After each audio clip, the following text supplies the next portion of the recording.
কুড়িয়ে পাওয়া ধন। লেখনীতে যাওয়ার জামিন, পর্ব 1। আই বুড়ো বোনকে কতদিন এভাবে বুকের উপর বসায় নিয়ে খাওয়াবা? তোমার বাবা মা মরে শান্তি পাইছে, কিন্তু আমার ঘাড়ে যে বোঝা চাপাই দেওয়া গেছে। 3 বছর ধরে এই বোঝা আমারই টানতে লাগছে। তোমার ছোট ভাই তো সাপের 5 পা দেখছে, ভালো চাকরি করে কারি কারি টাকা ইনকাম করে, কিন্তু বোনের খোঁজ খবর নেওয়ার সময় তার নাই। তাও যদি হারামজাদা একটু ভালো হইতো, না আছে রূপ না আছে গুণ, কাজের মধ্যে জানে শুধু মুখে মুখে তর্ক করতে, আমার সংসারটা তছনছ করে দিলে এই অলক্ষী। বড় ভাইয়ের বউয়ের মুখের কথাগুলো শুনে কান্তা ফুঁসে ওঠে, জবাব দিতে পিছপা হয় না। আমি এখন পর্যন্ত আমার বাপেরটা খাই বড় ভাবি, তোমার স্বামীকে আমার পেছনে 1 টাকাও খরচ করতে হয় না। আর তাছাড়া তোমার সংসারে বসে খাই না আমি। আর অলক্ষী কাকে বলছো? একজন কাজের মেয়ের মতো বাড়ির সমস্ত কাজ আমিই করি। আমি যদি একদিন কাজ না করি তবে সেদিন হেসেলে হারিয়ে উঠবে না, এটা তুমিও জানো আমিও জানি। কান্তার কাট্টার জবাব শুনে ওর বড় ভাবি শিখা তেলে বেগুনে জ্বলে ওঠে। তোমার বোনের কথা তেজ দেখছো? সে যদি তার বাপেরই খাবে তবে তুমি তার জন্য এতদিন যা করছো সেগুলি কি? তোমার মরা বাপ তার মেয়ের জন্য কি গুপ্তধন রেখে গেছে? আজ এর একটা ভেদ তোমাকে করতেই হবে। যত বড় মুখ না তত বড় কথা, তারে আমরা কাজের মেয়ের মতো রাখি। এতদিন খাওয়াইয়া পড়াইয়া আজ এই কথা শুনতে হচ্ছে। আজের বিচার না হওয়া পর্যন্ত আমি মুখে 1 ফোঁটা পানিও তুলব না। দ্বিগুণ তেজে বলে ওঠে শিখা। আর সে পণ করেছে কান্তাকে মার খাওয়ানোর। কান্তা, তুই থামবি? বউদের সাথে কিভাবে কথা বলতে হয় তা ভুলে গেছিস? তুই এত বড় বেঈমান হয়েছিস যে আমি তোর জন্য কি কি করেছি সেসব অস্বীকার করছিস? তুই এক্ষুনি তোর বড় ভাইয়ের কাছে মাপ চাইবি। কান্তার ভাই জাবেদ বোনের দিকে তেড়ে আসে। সত্যি কথা বললে বেঈমান হয়ে যায় বুঝি? কি করেছো তুমি আমার জন্য? আমি টিউশনি করে নিজের যাবতীয় খরচ চালাই, আর তোমরা যে জমি জমা ভাগ ভোগ করছো সেখানে আমিও অংশীদার। তাই নিজের জমির ধানের ভাত আমি খাই। বছরে একবারও আমার জন্য একটা পোশাক এনেছো, কিন্তু ভাবির ভাই বোনের জন্য তো ঠিকই নিয়ে আসো। কোনোদিন 10টা টাকা হাতে দিয়েছো? কলেজে যাই নিজের টিউশনির টাকায়, প্রাইভেট পড়ি নিজের টিউশনির টাকায়, কাপড় চোপড় কিনি টিউশনির টাকায়। তুমি কখনো জিজ্ঞাসা করেছো এই কয়টা টাকায় আমি কিভাবে চলি? আমি এতদিন জানতাম তুমি বউ ভক্ত, কিন্তু আজ জানলাম তুমি বউয়ের গোলাম হয়েছ। কান্তার কথা শেষ হতে না হতেই জাবেদর গালে পরপর কয়েকটা থাপ্পড় বসিয়ে দেয়। থাপ্পড়ের তোরে কান্তার 2 কদম পিছিয়ে যায়। ওর চোখের সামনে কালো পর্দা, মাথা বনবন করে ঘুরতে লাগলো, চোখ দিয়ে ঝরছে অশ্রুধারা। বড় ভাই এভাবে মারতে পারলো? কি অন্যায় করেছিল ও? সারাদিন কাজ করে শরীর ক্লান্ত ছিল, এছাড়া সকাল থেকে পেটে দানা পানি যায়নি, তাই ভাবির কাছে একটু ভাত চেয়েছিল। ভাবি কোনো উত্তর না দিয়ে নিজের ঘরে ঢুকলো। কান্তা রান্নাঘরে এসে গামলার তলায় ছড়িয়ে থাকা কয়েক মুঠো ভাত আর বাড়িতে থাকা তরকারি নিয়ে খেতে শুরু করে। উঠানে ছড়িয়ে দেয় ধান, হাঁস মুরগি এসে ছিটাচ্ছে, সেগুলো নজর যায় না কান্তার। বড় ভাবি ঘর থেকে বেরিয়ে ধানের এমন অবস্থা দেখে রান্নাঘরে তেড়ে আসে, গালিগালাজ করতে থাকে কান্তাকে। কান্তার ভাই বাইরে থেকে আসলে তাকে বিষয়ের মধ্যে জড়ায়। থামলে কেন? আরো কয়েকটা দিতে পারলে না? কত বড় সাহস! বাপের জমির ভাগ চায়। তার বাপের মনে হয় তালুক রেখা গেছে। নিমক হারাম মেয়ে আমার সংসারে আগুন জ্বালায়, আবার আমার ভাই বোনকে হিংসা করে। মন চাচ্ছে চুলের মুঠি ধরে একেবারে বাড়ি থেকে বের করে দেই। ওই বুড়ি মরার সময় একেও নিয়ে গেল না কেন? আজ আমার সংসারে আগুন লাগাতে পারতো না। নিজের মাকে নিয়ে কটু কথা কান্তার সহ্য হয় না, চোখ মুছে নিজেকে ধাতস্থ করে। তুমি আমাকে যা খুশি বলতে পারো, কিন্তু আমার মাকে নিয়ে একটা বাজে কথা বলবে না। আমার মাকে বুড়ি বলতে তোমার একটু বাচ্ছে না? এতটা খারাপ তুমি? কান্তার চোখে মুখে ঘৃণা ফুটে উঠছে। কি বললি তুই আমায়? খারাপ? তুই খারাপ, তোর 14 গোষ্ঠী খারাপ। কলেজে যাওয়ার নামে যে নাগরের সাথে ফুষ্টি নষ্টি করতে চাস না, তা কি আমি যাই না? আর তুই আমাকে খারাপ বলিস? আমার সংসারেই গান্ডা পিন্ডে গিলবি আর আমাকেই খারাপ বলবি? কান্তার চুলের মুঠি ধরে টানতে টানতে উঠানে ছাড়ানো ধানের ওপর ছুরি ফেলে শিখা। কান্তার সারা শরীরে ধান লেগে যায়, ও ফুপে কেঁদে ওঠে। কি গো বউ, কান্তার এভাবে মারলা কায়? ছাওয়ালটা সারাদিন ধরে কাম করছে, একটুও বসবার পারে নেই। সেই ছাওয়াল তুমি এরকম ভাবে আসার মারলে? তোমার কি দুঃখ দর্দ কোনো কিছুই নাই? শিখার উচ্চস্বরের আওয়াজ শুনে পাশের বাড়ির বৃদ্ধা ছুটে এসেছেন। আমার বাড়ির বিষয়ে আপনাকে মাথা ঘামাতে কে বলেছে? খালি অন্যদের বাড়িতে মাতব্বরি করতে আসা। আপনি নিজের চরকায় তেল দেন। শিখা বৃদ্ধাকে তিরস্কার করে বলে। বাড়ির কথা যখন আশেপাশের মানুষের কানে যায় তখন সেটা কি আর বাড়ির কথা থাকে? তোমার গলার আওয়াজ সারা পাড়ার মানুষের কানে গেছে, তারা গলির মুখে এসে উকি ঝুঁকি দিচ্ছে। এরপরে তুমি কেউ তোমার বাড়ির বিষয়? তোমার বাপ মাই কি এতটুকু শিক্ষা দেয় নাই তোমারে? বড়রের সাথে কথা কইতেই জানো না তুমি? বৃদ্ধা কান্তাকে উঠান থেকে টেনে তোলে। এই বুড়ি, মুখ সামলায় কথা কো। আমার বাপ মা তুলে কথা বলিস তুই? এক্ষুনি আমার বাড়ি থেকে বের হো। আমার বাড়িতে যদি আর আসিস তবে তোর ঠ্যাং ভাঙবো। খুব যে আমার বাড়ি করছো, বাড়ি তো তোমার বাপে বানাই দিয়া গেছে। এই বাড়ি কান্তার বাপ সাইদুল বানাইছে, আর এই বাড়ি তাসার জন্য আমি কান দিচ্ছি না। কি দেখে যে এই মেয়ের সাথে কান্তার মা বেটা বিয়ে দিছিল আল্লাহ জানে। বৃদ্ধা কান্তাকে বারান্দায় উঠিয়ে দিয়ে নিজের বাড়িতে চলে যায়। কান্তা নিজের ঘরে যেয়ে কাপড় চোপড় নিয়ে কলপারে যায়। সারাদিন ধরে কাজ করে শরীরে ধুলাবালি লেগে আছে। সারাদিন ভার্সিটি আর কোচিংয়ে কাটিয়ে রাত 8টার দিকে বাসায় ফিরে আরমান। বাসায় ঢুকেই ড্রয়িং রুমে দাদিকে বসে থাকতে দেখে, কিন্তু ও দাদির সাথে কোনো কথা না বলেই সোজা নিজের রুমের দিকে পা বাড়ায়। আমি যে জলজন্ত একটা মানুষ এখানে বসে আছি তা কি তোমার চোখে পড়ছে না আরমান? গুরুজনকে সম্মান দিতে ভুলে গেছে দেখছি। যে নিজেই অন্যকে সম্মান দিতে চায় না সে আবার ছাত্রছাত্রীদের শিক্ষা দেবে কি? খালি পোশাক আশাকে ফিটফাট হলে হয় না, শিষ্টাচারও কিছু জানতে হয়। দাদির এমন বাঁকা কথায় আরমানের পা থেমে গেছে। সম্মান চাইলেই পাওয়া যায় না, সম্মান অর্জনের কাজ করলেই তবে সম্মান পাওয়া যায়। আর আমার ছাত্রছাত্রীরা আমাকে যথেষ্ট সম্মান করে। তাদের পরিবার থেকেই তাদের যথেষ্ট শিক্ষা দিয়ে পাঠিয়েছে, আমি শুধু তাদেরকে ঠিক পথ দেখাই। কিন্তু আজকাল তুমি আর আমার পোশাক আশাক নিয়ে পড়লে কেন? পোশাক আশাকের সাথে শিষ্টাচারের সম্পর্ক আছে? তাই তো বলি, তুমি তো ভালো পোশাক পরো, তবে তোমার মধ্যে কোনো শিষ্টাচারই দেখতে পাই না কেন? অবশেষে নিজেকে চিনলে? যাই হোক, নিজেকে চেনার জন্য ধন্যবাদ। গটগুটিয়ে নিজের রুমে প্রবেশ করে আরমান। ওর যাওয়ার পানে দাদি রাজিয়া বেগম খটমটিয়ে তাকিয়ে থাকে। রান্নাঘরের দরজায় দাঁড়িয়ে সবটাই লক্ষ্য করলো আরমানের মা আকলিমা খানম। সেই সাথে তার আরমানের উপর ভীষণ রাগ হয়। সেটা গুরুজনদেরকে সম্মান করতেই চায় না। রাতে কান্তার আর খাওয়া হয় না, রান্না করে নিজের ঘরে এসে শুয়ে আছে। পাশের ঘরে ভাই ভাবে খাচ্ছে, এটা বেশ বুঝতে পারছে কান্তা, কিন্তু কেউই ওকে ডাকলো না। অবশ্য ওদের কাছে এত আধিক্যতা কোনো সময়ই আশা করে না কান্তা। অশরফ নিজেকে প্রয়োজনে কান্তাকে কাছে রেখেছে, না হলে কবে ওকে ছুঁড়ে ফেলতো এটা কান্তা ভালো করেই জানে।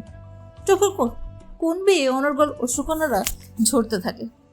কান্তা ভাবছে কতই বা বয়স ওর। এই বয়সে বাবাকে হারালো, মাকে হারালো, ভাইদের দয়া দিনকাল কাটছে। কাজ করলেই তবে খেতে পায়, অন্যায়ের প্রতিবাদ করলেই ভাগ্যে জোটে লাথি ঝাঁটা। আর কতদিন এভাবে চলবে? জানালার কপাটে টোকা শব্দ শুনে ওর ভাবনায় ব্যাঘাত ঘটে। এরাতে কে টোকা দিচ্ছে? একটু ভয় পায় কান্তা, চুপচাপ বিছানায় বসে থাকে। জানালা খোলার সাহস পায় না। কান্তারে, জানালা খুল বোন, আমি খাড়া হয়ে থাকবার পারতাছি না। প্রতিবেশী বৃদ্ধা দাদির আওয়াজ পাইতেই হাফ ছেড়ে কান্তা ধীরে ধীরে দরজার কপাট খুলে দেয়। দাদি, তুমি এত রাত্রে এখানে কেন এসেছো? ভাবি দেখলে তোমাকে আবার অপমান করবে। আমার জন্য তুমি বারবার কেন অপমানিত হও বলো তো? চুপ কর সুরি, আমি 2টা রুটি আনিস, খায়া নে। আমি জানি ওরা তো খাবার দেয়নি, খায়া নিয়ে ঘুমাই যা, কম তো মার খালু না। দরজা খোলার আওয়াজ পেয়ে বৃদ্ধা তড়িঘড়ি করে নিজের বাড়ির দিকে পা বাড়ায়। কান্তাও আওয়াজ না করে জানালার কপাট বন্ধ করে দেয়। বৃদ্ধা একটা কাগজে মুড়ে 2টা রুটি আর একটু আলু ভাজি এনেছে। কান্তার ঠোঁটে হাসি ফুটে ওঠে। এই অনাথ জীবনে প্রতিবেশী দাদি যেন একচালতে সুখের আলো হয়ে আছে। অকারণেই সে কান্তাকে অনেক ভালোবাসে।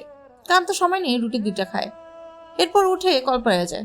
ঈশা নামাজ আদায় করতে হবে। সকালে খাবার টেবিলে বসে আছেন আরমানের বাবা শহীদ আহমেদ।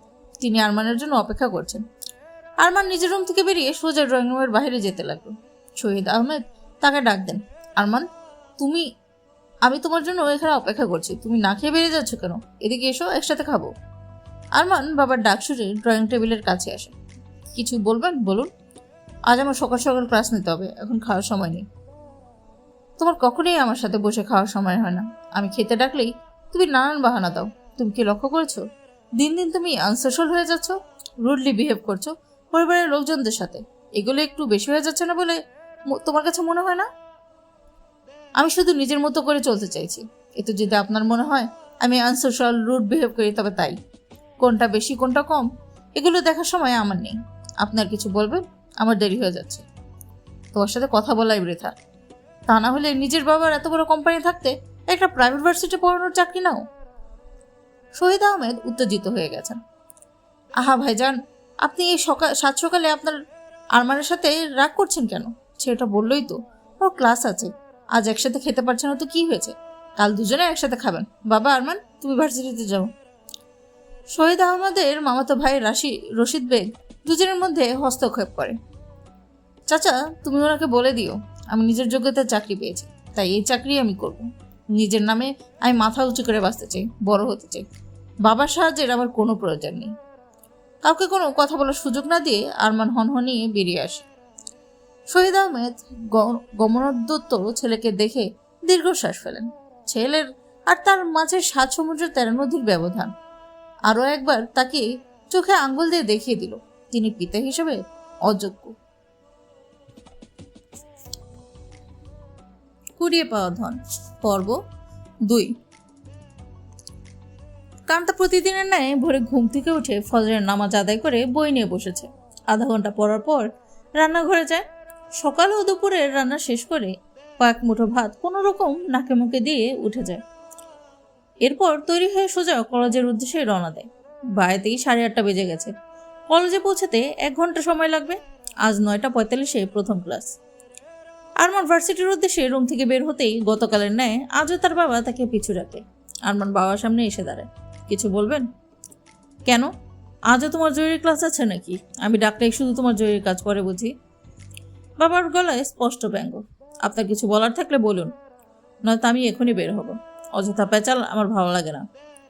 আরমানও তেরাভাবে উত্তর দেয়। আরমান, ভুলে যেও না তুমি তোমার বাবার সাথে কথা বলছো।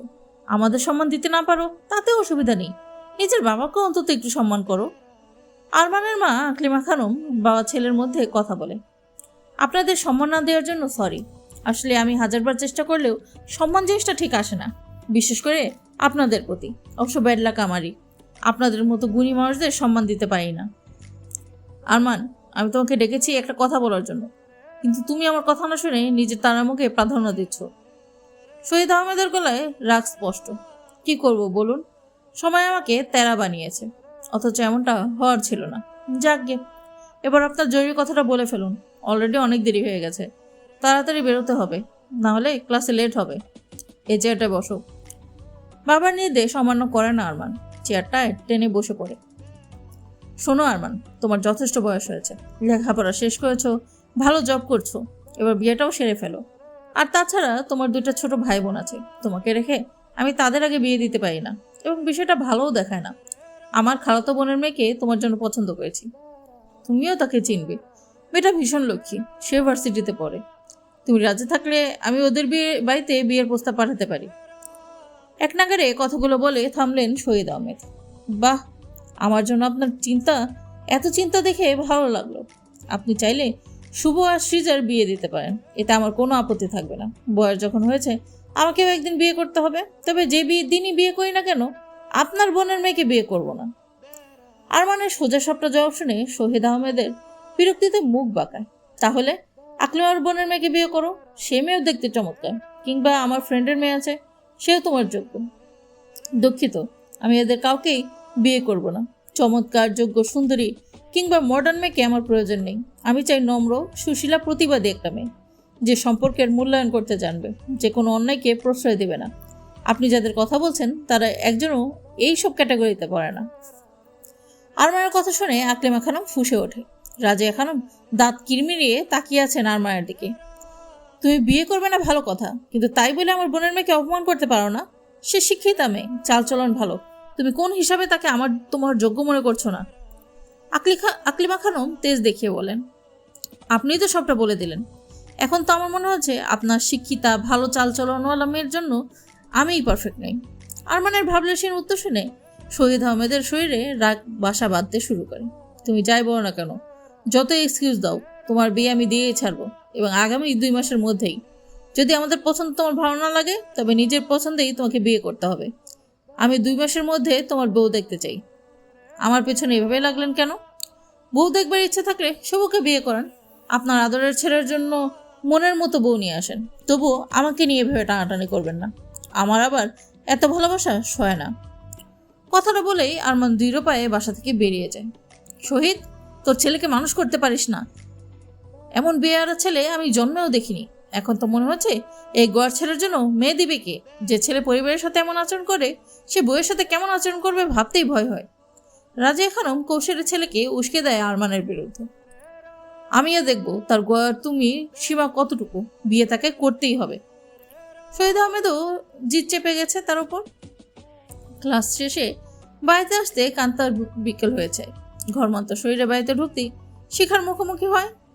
শিখা ওকে দেখে মুখ ঝামটা দিয়ে রান্নাঘরে যায়। কান্তা এসবে নজর না দিয়ে নিজের ঘরে যায়। জমি থেকে ধান কেটে কৃষাণরা বাইরের উঠানে রাখছে। বাইরের উঠান বাড়ির থেকে খানিকটা দূরে হওয়ায় শিখা সেদিকে উকি দিয়েও দেখে না। কৃষাণরা ধান রেখে যাওয়া থেকে শুরু করে গোলায় উঠানো পর্যন্ত যাবতীয় কিছু কান্তাকেই সামলাতে হয়। কান্তা গোসল সেরে রান্নাঘরে রাখা ভাত খেয়ে বাহিরে উঠানে যায়। সেখানে অনেক ধান জমা হয়েছে। একের পর এক ধানের বোঝা কৃষণরা আনছে। কান্তা তাদের দেখিয়ে দেয় ধানগুলো কোথায় রাখতে হবে। উঠানের এক পাশে বোঝাখানাগুলো স্তূপ করে রাখা হয়। এরপর সেগুলোকে মাড়াই করে গোলায় উঠানো হবে। রাতেই সব ধান মারাতে হবে, এরপর তোলা হবে গোলায়। মাগরিবের আজান দিলে কান্তা বাড়িতে আসে নামাজ আদায় করে রান্না করতে যায়। আজ কৃষাণ সহ 25 জনের খাবার রান্না করতে হবে। কান্তার রান্না শেষ হয় রাত 9টার দিকে।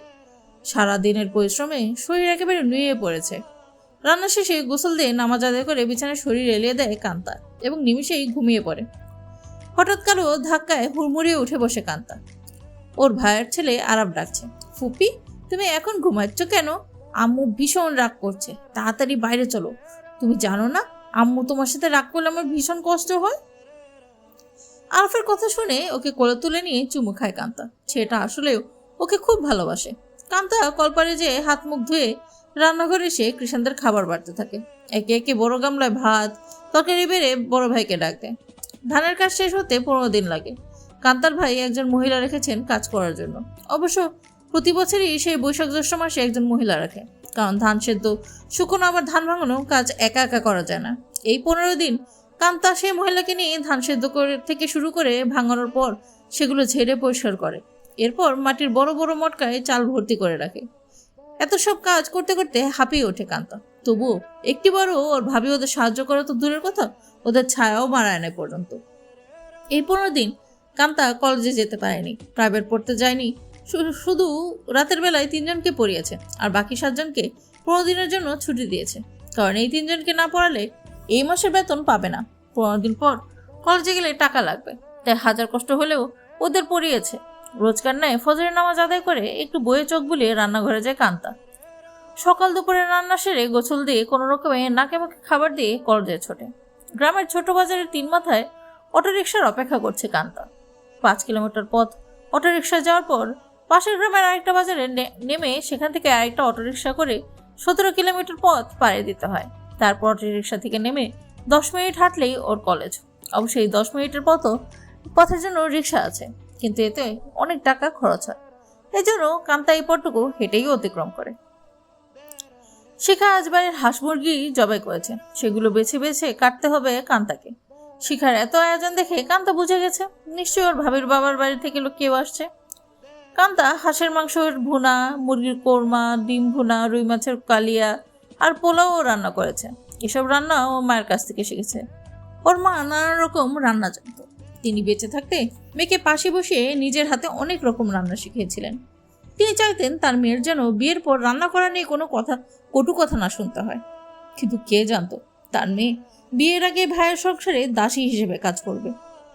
শিখার বড় 2 বোন আর ছোট ভাই এসেছে বেড়াতে। তারা আসার পর থেকে কান্তাকে এটা সেটা হুকুম করেই যাচ্ছে। কান্তাও মুখ বুঝে তাদের সকালের কাজ করে দিচ্ছে। বিকেলে সব কাজ শেষ করে কান্তা ওর পাশের পাড়ায় যায়। ওই পাড়ার একটা মেয়ে কান্তার সাথে পড়ে। সেখানে যে কান্তা দেখলো ওর বান্ধবীর খালা বেড়াতে এসেছে। ভদ্রমহিলাকে দেখে কান্তা সালাম জানান, তিনিও সুন্দরভাবে উত্তর দেন। তারপর কান্তাকে পাশে বসিয়ে নানান কথা জিজ্ঞেস করলেন। কান্তাও নম্রভাবে তাকে সকল কথার উত্তর দেয়। কিছুক্ষণ কথা বলার পর কান্তা ভদ্রমহিলাকে নিজেদের বাড়িতে যাওয়ার জন্য দাওয়াত করে ওর বান্ধবীর নিকট যায়। ওর বান্ধবীর সাথে পড়াশোনার বিষয়ে আলোচনা করছে। ওই ফাঁকে ভদ্রমহিলা নিজের ফোনে কান্তার কয়েকটা ছবি তুলে নেন। কান্তাকে তার ভীষণ পছন্দ হয়েছে। সন্ধ্যার পর কান্তা নিজের ঘরের বারান্দায় বসে আছে। সে মাগরিবের আজানের আগে লোডশেডিং শুরু হয়েছে। এখনো বিদ্যুৎ আসার নামই নেই। কত রাতে যে বিদ্যুৎ সংযোগ দেবে তা কেউ বলতে পারে না। বেয়ান এখানে একা একা বসে আছেন যে, চলেন বাইরে থেকে হেঁটে আসি। যে গরম পড়েছে এর ভেতরে বাড়িতে বসে থাকা মজা নেই। শিখার ভাই রবিন এসে দাঁড়িয়েছে কান্তার পাশে। ধন্যবাদ, আপনি ঘুরে আসুন, বাড়িতে আমার কাজ আছে। কান্তা ইতস্তভাবে জবাব দেয়। ও চাচ্ছে রবিন এখান থেকে চলে যাক, ভাবি দেখলে সমস্যা হবে। আসার পর থেকে দেখছি আপনি কাজ করছেন, একটু বিশ্রাম মাঝে মধ্যে নিতে হয়। বেশি কাজ করলে চেহারার মাধুর্য নষ্ট হয়ে যায়। অবশ্য এত কাজ করার পরেও আপনি যথেষ্ট সুন্দরী। শুধু আপনার গায়ের রংটা একটু চাপা এই যায়। আপনার মতো ফিগার খুব কম মেরি হয়, খুব আকর্ষণীয় ফিগার আপনার। আর চুলের কথা নাই বলি, হাঁটু পর্যন্ত চুল যেন আটলান্টিকের ঢেউ। রবিনের কথায় এবং দৃষ্টিতে লোলুপ ভাব কান্তার নিকট পরিষ্কার। সে ভালোভাবে গায়ে ওড়না পেঁচিয়ে দ্রুত পায়ে ঘরের ভেতরে ঢুকে। কান্তার বুকের ভেতর ধুকপুক করছে। এসব কি জঘন্য কথাবার্তা বলল রবিন। ভীষণ ভয় হচ্ছে ওর। রবিন আজ এভাবে বলল, পরে যদি এর চেয়েও বেশি কিছু করে। 3 দিন পর শিখার ভাই বোনরা চলে গেলেই শিখা কান্তার ঘরে আসে। কান্তা চেয়ারে বসে পড়ছিল। শিখা সরাসরি ঘরে ঢুকে কান্তার চুলের মুঠি ধরে টেনে হিসড়ে উঠানে নিয়ে আসে। ঘটনার আকস্মিকতায় কান্তা নিজের বোধবুদ্ধি হারিয়েছে। কি হয়েছে এ কথা জিজ্ঞেস করতেও ভুলে গেছে। হারামজাদি মেয়ে, আমার ভাইয়ের সাথে প্রশ্ন করতে চাস? নষ্টা মেয়ে, কলেজে পড়তে যাস নাকি সেখানে নাগরের চাহিদা মেটায় না বুঝি? তাই আমার ভাইয়ের পেছনে লাগছিস? কয়টা লাগে তোর? আরও অনেক অশ্লীল গালি দিতে থাকে শিখা। কান্তা যা বোঝার বুঝে নেয়। ভাবি, মুখ সামলে কথা বলো। তোমার ভাইয়ের সাথে আমি আগে কথা বলতে যাইনি। সে আমার সাথে যেচে কথা বলতে এসেছিল। আর আমি কলেজে পড়তে যাই, খারাপ কিছু করতে যাই না। কান্তার গলায় রাগের আভাস। তোর এত বড় সাহস! ফকির নির্জি, আমার মুখে মুখে কথা বলিস? আজ তোর একদিন কি আমার একদিন। শিখার কিছু না বলে কান্তাকে উঠানে ফেলে এলো পাথারে লাথি মারতে থাকে। কান্তা যে শিখাকে আটকাবে সে শক্তি ওর নেই। মার খেতে খেতে কান্তা যখন নিস্তেজ হয়ে যায় তখন শিখা নিজের ঘরে যেয়ে কাঁচি নিয়ে আসে। উঠানে পড়ে থাকা কান্তার চুলের মুঠি ধরে ঘাড় বরাবর চুল কেটে দেয়। এক গোছা চুল ছুঁড়ে মারে কান্তার মুখে। বিধ্বস্ত কান্তা কথা বলার শক্তিই হারিয়ে ফেলে। ধীরে ধীরে একটা হাত মাথার পেছনে দেয়। হাতরে খুঁজতে থাকে চুলের খোপা। হাঁটু পর্যন্ত চুলের বদলে ঘাড় অব্দি চুলের আভাস পেয়ে ডুকরে কেঁদে ওঠে। আশেপাশে তাকে দেখে তার হাঁটু পর্যন্ত কোকড়া ঘন কালো চুলগুলো উঠানে লুটোপুটি খাচ্ছে। হাও মাও করে কাঁদতে শুরু করে কান্তা। কি থেকে কি হয়ে গেল? এতক্ষণে সব দৃশ্য বারান্দা থেকে দেখছিল আরাফ।